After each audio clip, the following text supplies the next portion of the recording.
On vous l'a promis, le voici, le mode d'emploi du CBD ou cannabis légal.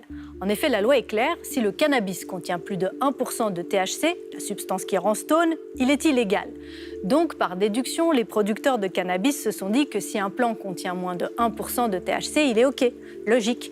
Si on considère la plante comme une drogue, on se dit qu'un produit qui contient moins de 1% de la substance active n'a aucun intérêt. Mais c'est faux, car la plante contient une centaine de cannabinoïdes dont on étudie actuellement les effets thérapeutiques. Parmi eux, le CBD. Vu comme une plante médicinale, le cannabis riche en CBD devient tout à coup très intéressant. La ruée sur le CBD pour soigner toutes sortes de maux n'avait sans doute pas été prévue par nos autorités ni par les médecins. Alors si l'herbe à forte teneur en CBD est assimilée à du tabac, ses dérivés sous forme d'huile, de pâte, de gélules ou de pâtisserie n'ont simplement aucun statut pour le moment, ni médicaments, ni compléments alimentaires.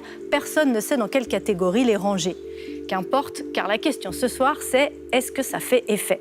Réponse avec Lison Méric et Ventura Samara.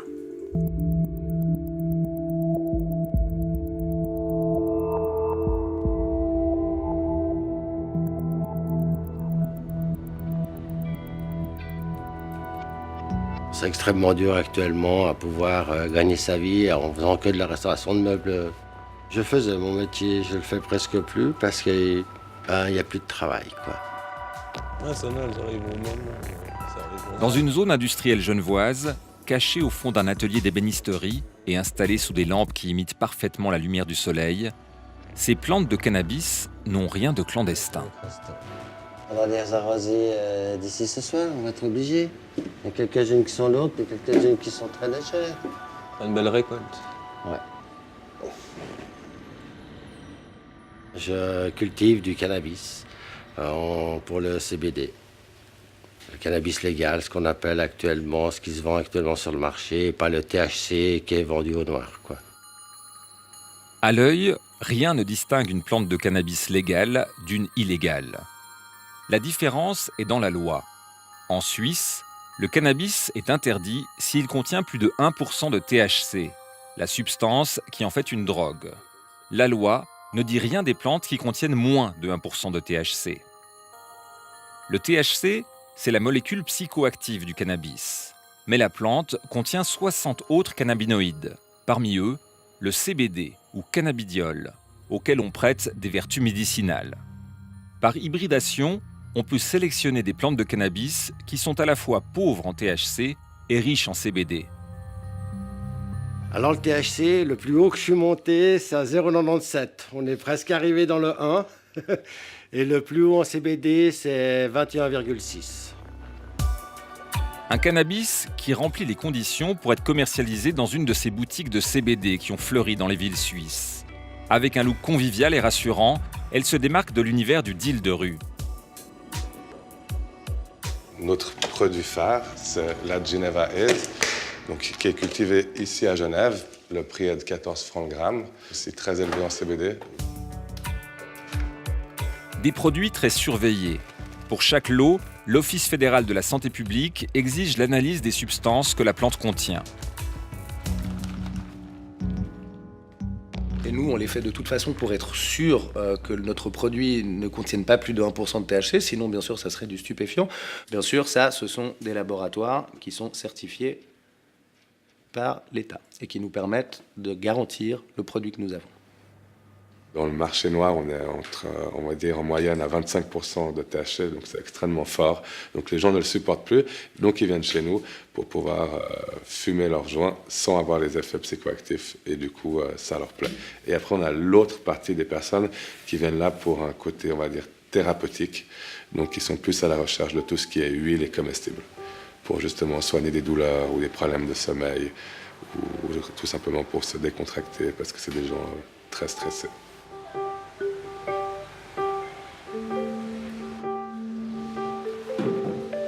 Au début de ses études de médecine, Julia a subi un traumatisme crânien suite à un accident. Elle avait 20 ans. Bonjour. Bonjour Julia, comment ça va? Bien, et vous? Super, merci. Qu'est-ce que je peux faire pour vous? Alors, j'aimerais comme d'habitude des gouttes, mais je crois que vous avez plein de nouveaux produits. Donc on a celle-ci qu'on a d'habitude, Oui, qui est à 13%. Mais on a aussi maintenant le 20% et le 47%.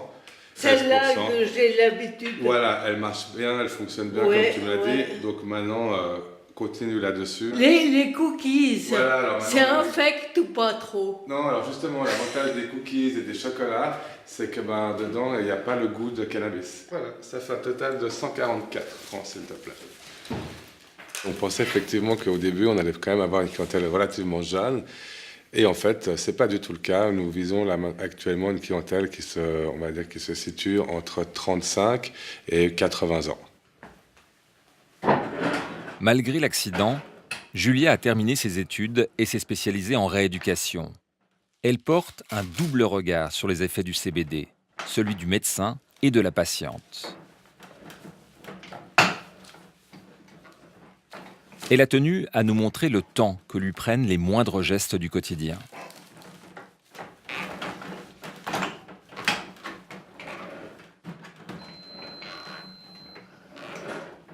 J'ai des spasmes dans les jambes. C'est pas franchement douloureux, mais c'est juste intolérable. Quoi, vous avez, ça vous crispe parce que vous avez envie de bouger, vous ne pouvez pas faire autrement que de bouger. Julia a bien essayé plusieurs médicaments pour soulager ses spasmes, mais leurs effets secondaires l'ont poussée à les abandonner. Le CBD, finalement, est le moyen qui agit le plus vite et le mieux. Et avec le cannabis, moi, j'ai l'impression que je ne vais pas interférer avec ma chimie interne. On m'a dit dans le magasin d'en mettre 8 gouttes. 8. Vous avez compté 9, mais en fait, il y en a une qui est partie à côté. Alors, ça sent pas très très bon, et ça a cette allure-là. Et voilà. Et là, c'est surprenant parce que ça commence déjà. Je commence déjà à me sentir très cool. Et puis me sentir d'avoir. Ce qui m'ennuie clairement, c'est de trembler. Et peut-être que je tremble un petit peu moins. C'est probablement subjectif. Peu importe. Quelques minutes après la prise de CBD, Julia répète pour nous les mêmes gestes qu'avant notre entretien. Alors on va voir si ça tremble moins qu'avant.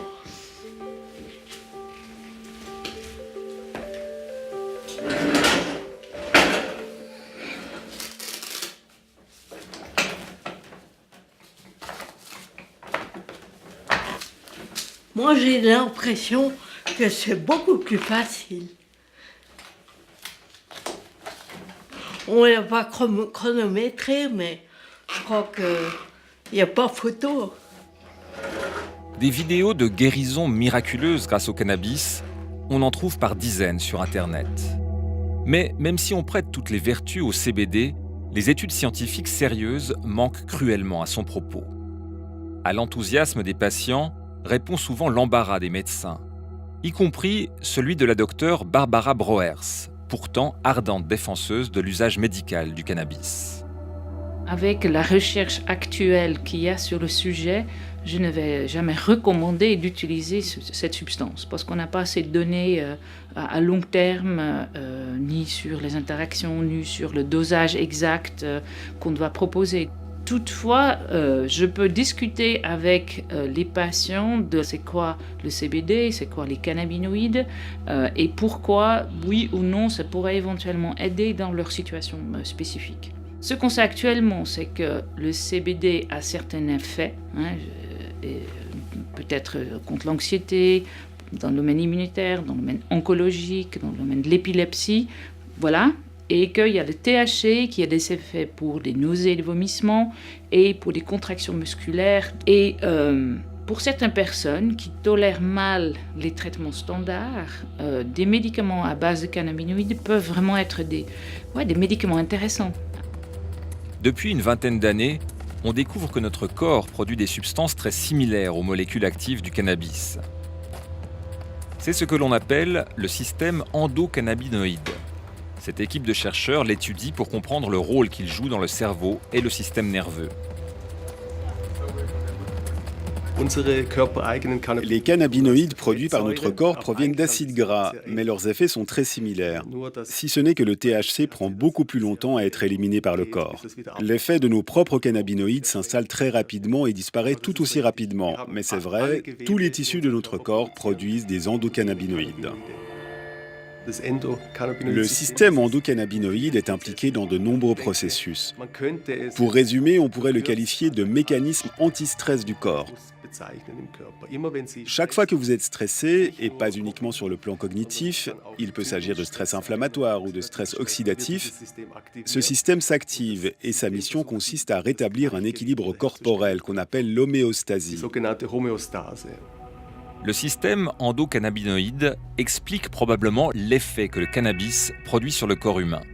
Et même si l'on oppose généralement le THC psychoactif au CBD qui ne l'est pas, leurs molécules chimiques sont quasiment identiques, à une petite différence près, signalée en rouge sur l'image. Le CBD est un précurseur du THC. La différence est que dans sa structure moléculaire, le cannabidiol a 2 anneaux et 2 atomes d'oxygène saillants, alors que le THC possède 3 anneaux. Cette toute petite différence a des conséquences énormes. Le CBD agit aussi sur les récepteurs des cannabinoïdes dans le cerveau. Il se lie à ces récepteurs, mais à un endroit différent, où il inhibe l'effet du THC. C'est plutôt un antagoniste du récepteur CB1 des cannabinoïdes, alors que le THC active ce récepteur. Il y a donc 2 effets contraires. 2, 3. À 37 ans, Elder vit depuis 2 ans avec une insuffisance rénale due à une maladie génétique. Tous les 2 jours, pour que son corps fonctionne, il passe de longues heures en dialyse. Sa maladie entraîne diverses douleurs. Des migraines, douleurs articulaires, musculaires, des crampes, beaucoup de crampes la nuit. Pour soulager ces douleurs, Elder a multiplié les médicaments, dont des dérivés de morphine, comme le Tramal. En tout, j'en avais une bonne quinzaine par jour. Ça ne me correspondait pas du tout, parce que je me trouvais toujours avec des nausées. Pas possible toute la journée. Des somnifères, j'en ai pris pendant 2 ans, du Dormicum. Et puis ça me correspondait pas vraiment non plus. C'était aussi efficace, mais le lendemain, je me souvenais pas de la moitié de la soirée. Je commençais à sentir un espèce de manque, ou d'attachement plutôt. Avoir besoin à chaque fois un petit peu plus. C'était, ouais, voilà. Pas très envie de rentrer dans un cercle vicieux comme ça. Pour éviter cet engrenage, Elder se tourne vers le cannabis, celui qu'il achète au marché noir et qui contient plus de 1% de THC. J'ai tout jeté à la poubelle, du jour au lendemain. J'ai supprimé les opiacés par du cannabis. Et c'est très efficace, j'ai plus de problèmes d'effets secondaires, j'ai plus de nausées. Et ça me permet de tenir la journée en forme.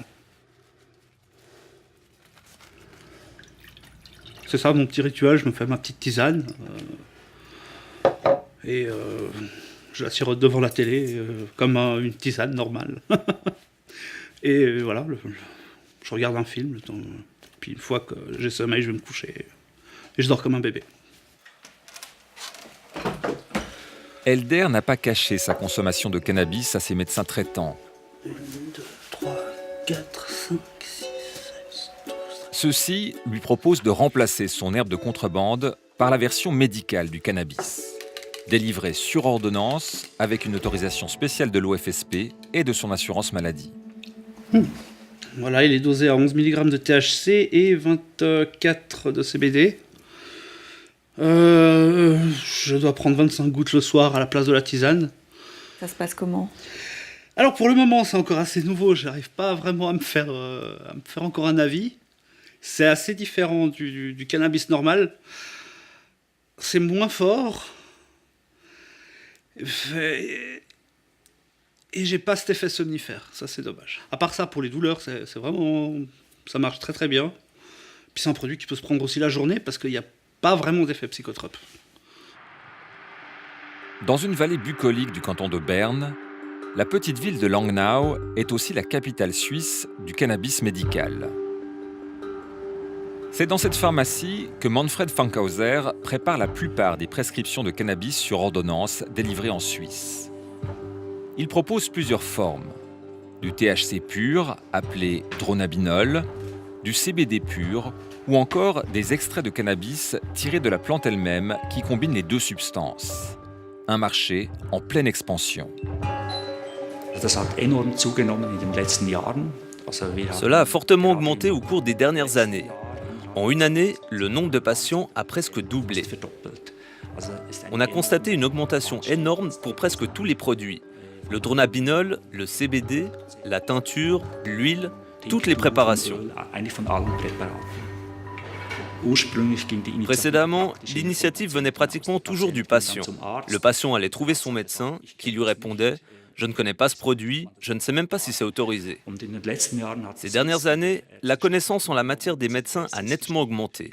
Il y a eu des comptes rendus, de nombreux articles scientifiques dans la presse spécialisée. On le remarque aujourd'hui, les médecins s'adressent fréquemment à nous. Des spécialistes des cliniques universitaires qui se renseignent pour un de leurs patients, qui aimeraient essayer et qui demandent comment procéder.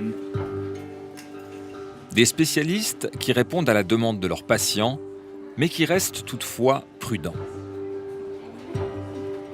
Je pense que le potentiel du cannabis est en partie surestimé. On a parfois l'impression que le cannabis convient à tous, je ne le crois pas. J'estime que c'est un médicament très précieux, mais pas pour tout le monde. Je vais faire des pâtes? Oui. Avec des lardons? Et de la viande. Ah bah oui. Dans le cas d'Elder, le cannabis médical lui permet d'attendre, sans trop d'inconfort, qu'on puisse lui greffer un rein. En ce moment, je vois pas trop d'avenir. Je vis au jour un peu le jour. Enfin, les dialyses, c'est un peu comme un travail, du coup, un travail à mi-temps, parce que je passe quand même beaucoup de temps là-bas. Et puis le reste du temps, j'essaie d'avoir la vie la plus active possible la journée. Je gagne quand même un peu de forme, parce que la journée, j'ai pas de nausées la journée, donc je reste actif. Je peux prendre la voiture, je peux aller me la promener, je peux aller au parc. Je reste fatigué quand même, mais la fatigue, elle est beaucoup plus supportable. Bah oui, tu dois m'emmener à l'école par exemple. Bah oui, je suis bien obligé de t'amener à l'école, sinon tu vas faire comment? Bientôt, tu iras toute seule, t'inquiète pas.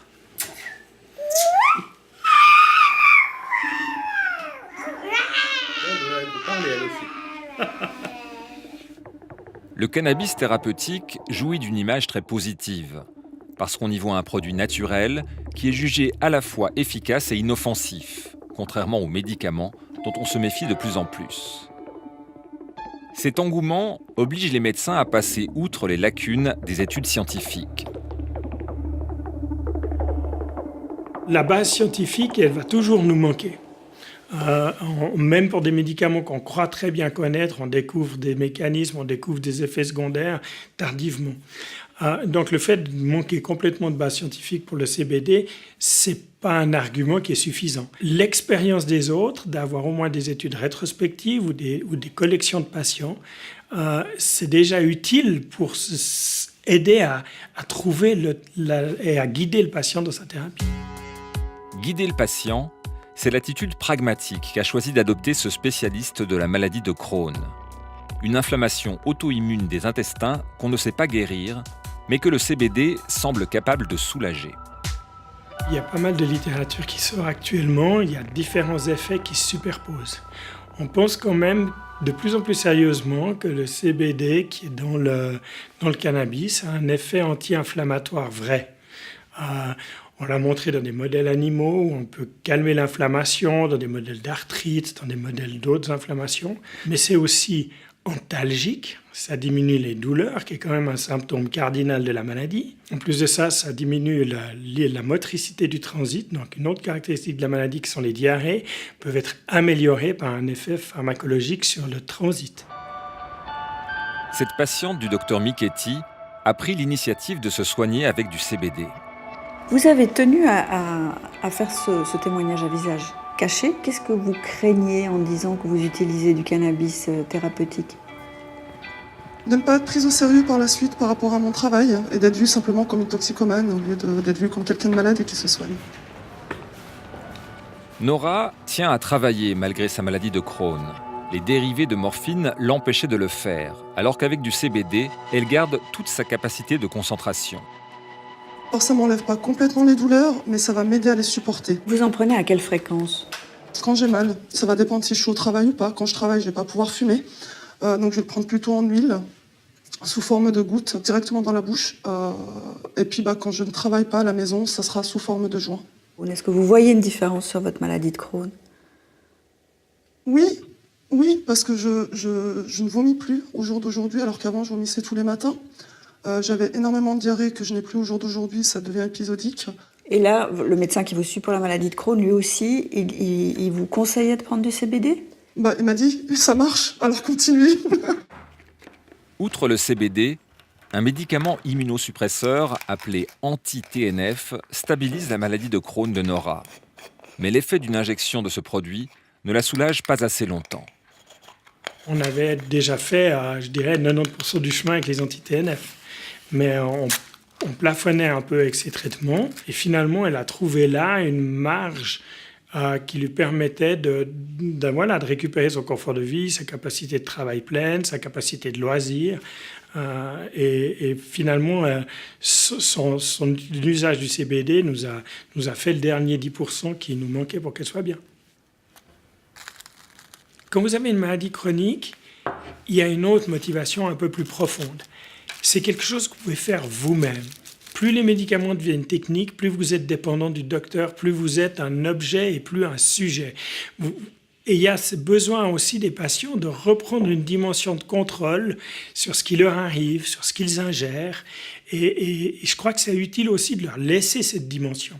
Je pense que si la médecine s'emparait du CBD, on gagnerait peut-être en science, mais on retirerait aux patients cette dimension de s'aider eux-mêmes et d'avoir une part de contrôle sur leur maladie et leur traitement, qui je crois est importante.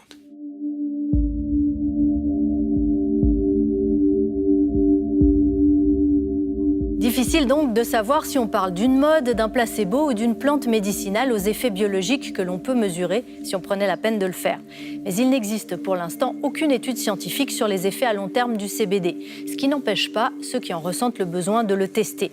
Après tout, il est en vente libre et les spécialistes des substances addictives sont plutôt rassurants. La consommation de cannabidiol aurait peu ou pas d'effets secondaires du moment qu'il n'est pas fumé. Et s'il peut rendre la vie un peu moins dure à ceux qui souffrent, pourquoi pas ? La suite du reportage.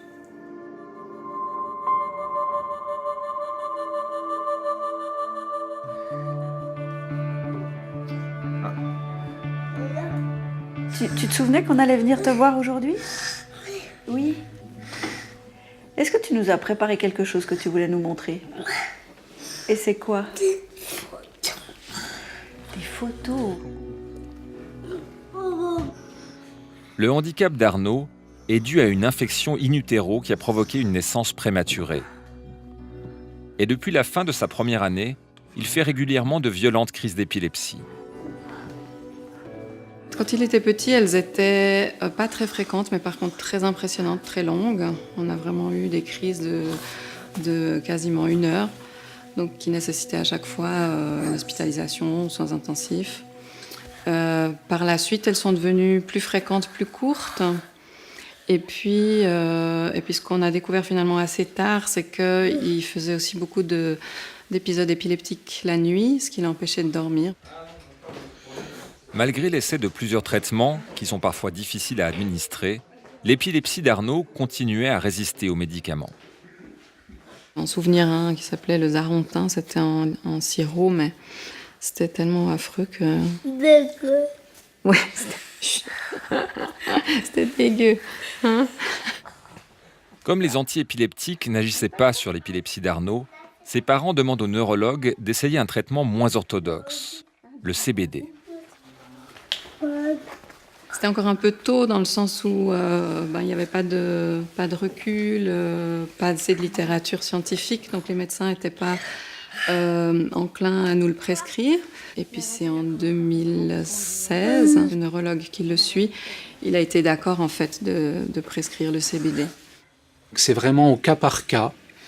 Il faut essayer et voir au bout de quelques semaines à quelques mois si oui ou non on a un réel bénéfice et quelle est la tolérance. Je pense qu'il faut être aussi très honnête avec les parents qui ont beaucoup d'attentes et leur dire on va l'essayer, on espère que ça va marcher, mais sachez que on est moins d'un enfant sur 2 qui va répondre. Ouais, faut bien y aller.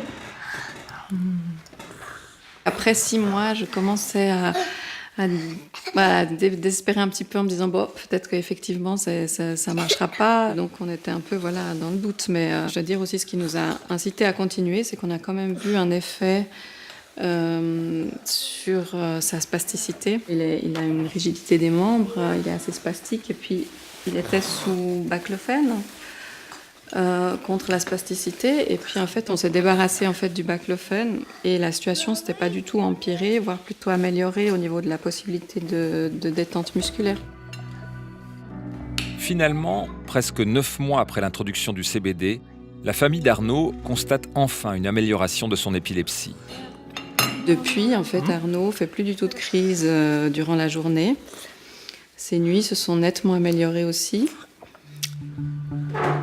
Face à une épilepsie résistante, les neurologues combinent parfois plusieurs traitements complémentaires. Au fur et à mesure qu'on introduisait le CBD, on baissait aussi ses autres médications. Parce qu'il prenait 3 antiépileptiques. On s'est débarrassé totalement d'un.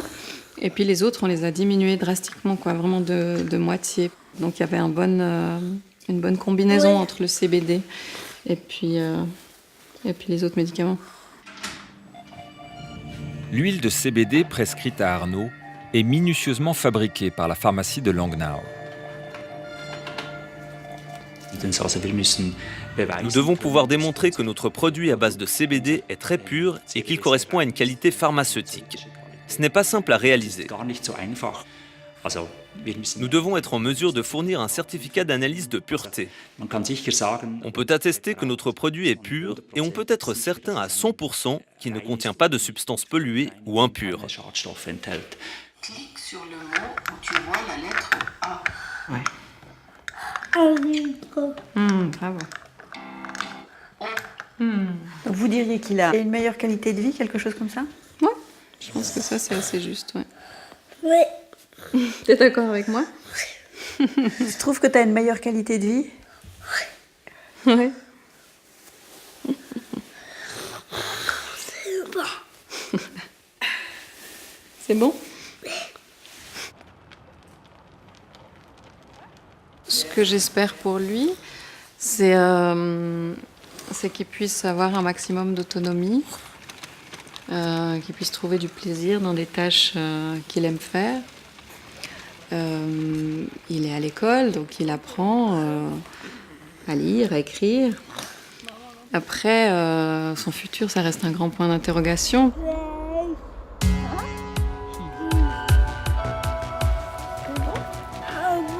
Ah bon?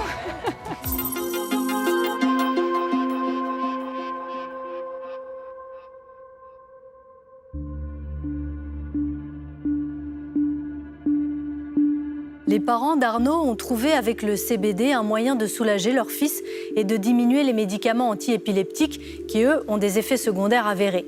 Même si on n'en connaît pas encore tous les mécanismes, on sait que le cannabidiol agit sur plusieurs cibles, plusieurs récepteurs dans le cerveau, notamment ceux du système de la douleur et de la sérotonine.